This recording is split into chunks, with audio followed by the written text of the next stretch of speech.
أعوذ بالله من الشيطان الرجيم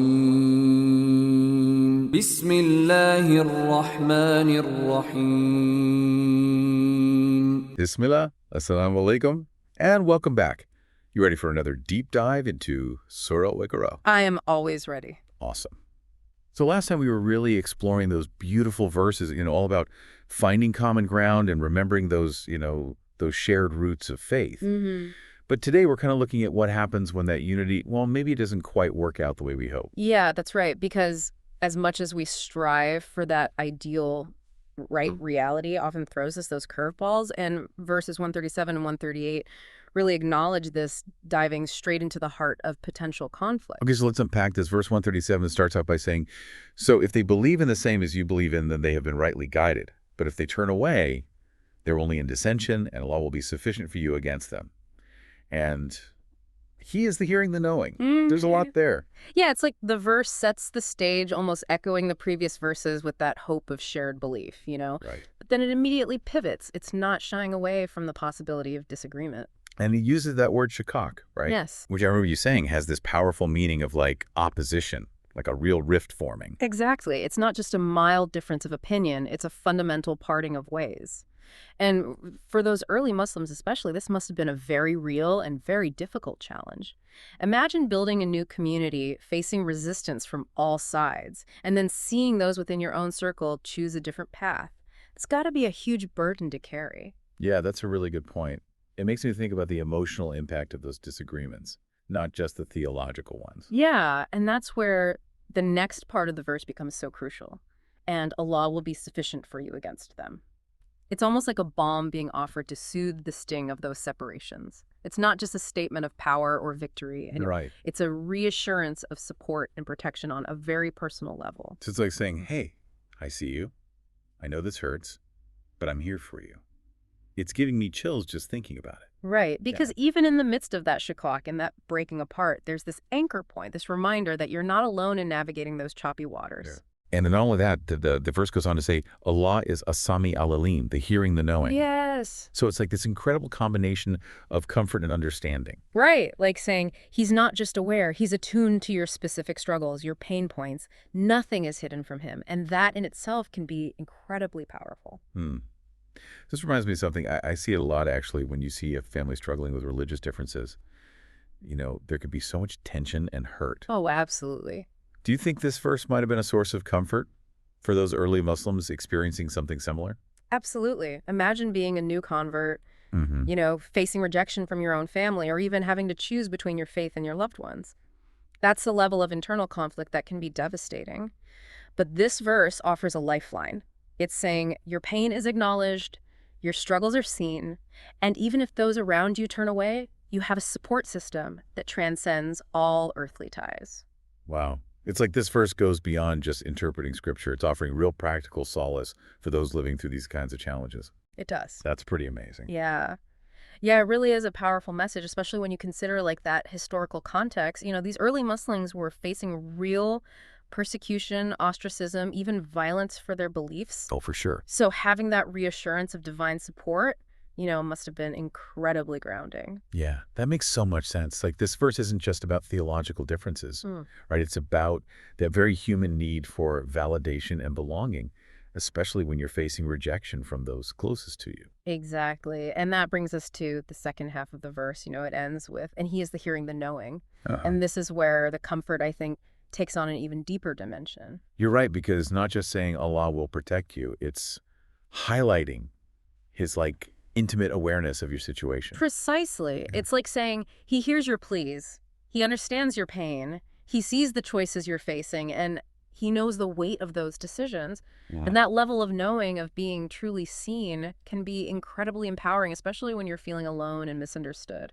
It makes me wonder, though, does this awareness also imply accountability?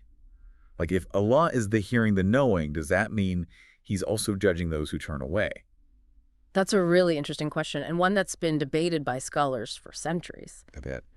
Some interpretations emphasize the aspect of divine justice, suggesting that those who reject the truth will ultimately be held accountable. Okay, so there's a sense of consequence embedded in that knowing.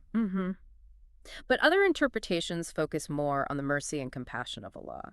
They suggest that even those who turn away are not beyond his reach, and that his knowledge encompasses their potential for guidance and redemption. So even in the face of disagreement and rejection, there's still a glimmer of hope.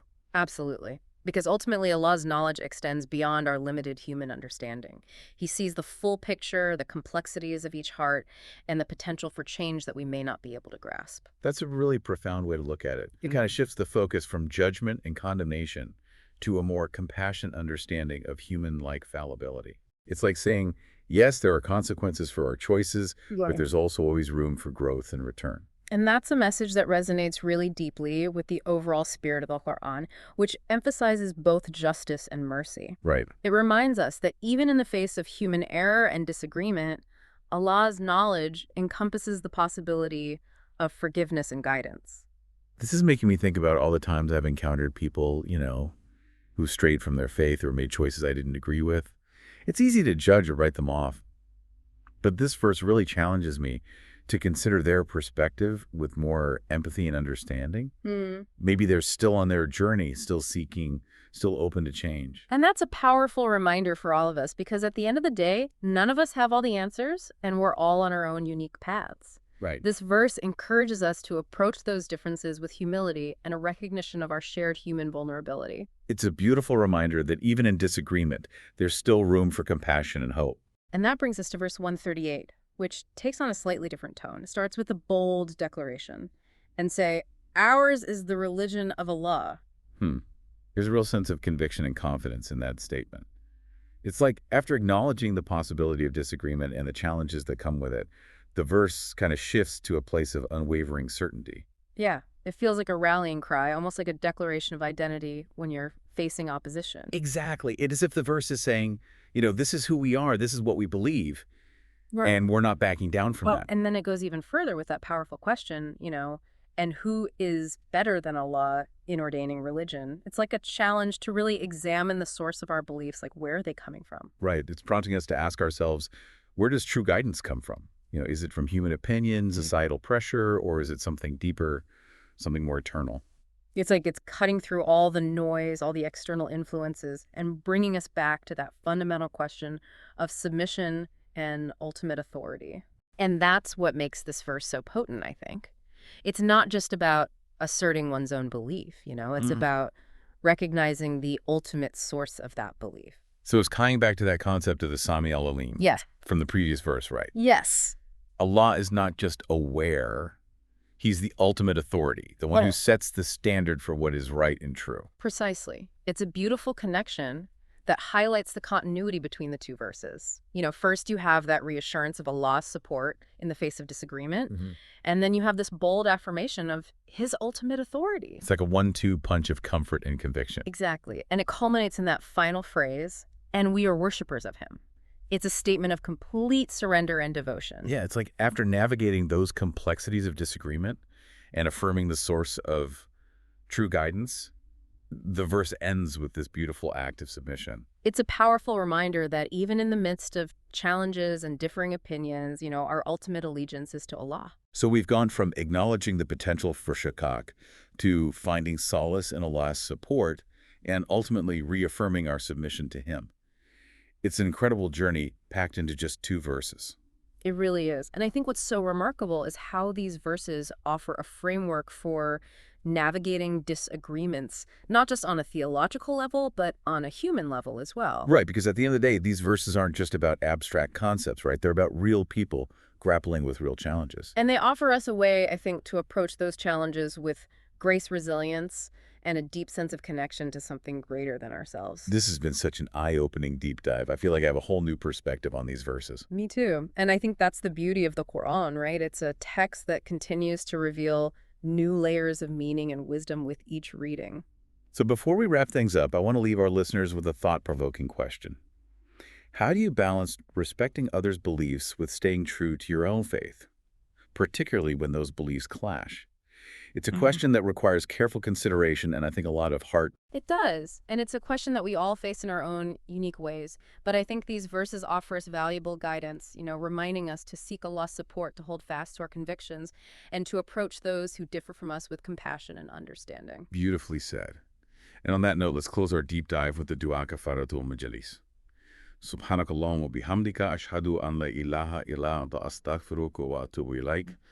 Jazakallah khairan for joining us on this journey through Surah Al-Baqarah. Until next time, may Allah grant us all understanding, wisdom, and the strength to navigate the complexities of our world with grace and compassion. Assalamu alaikum wa rahmatullahi wa barakatuh.